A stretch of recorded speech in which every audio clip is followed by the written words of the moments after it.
Good afternoon. Today is Wednesday, December 20, 2023, and here are the 3 p.m. Small Town Lottery Visayas result today.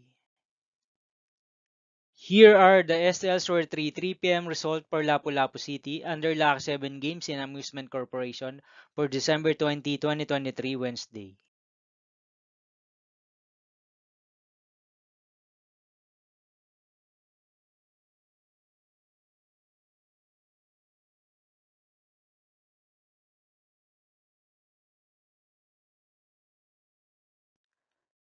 Here are the STL Store 3 p.m. result for Mandaue City under Piona Trading and Supply Corporation for Wednesday, December 20, 2023.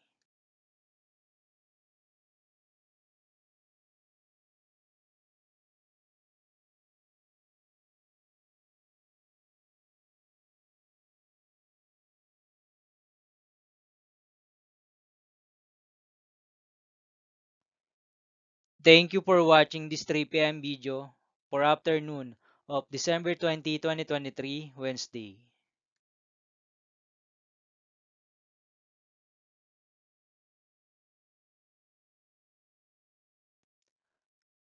Don't forget to subscribe and hit notification bell for more lotto result update.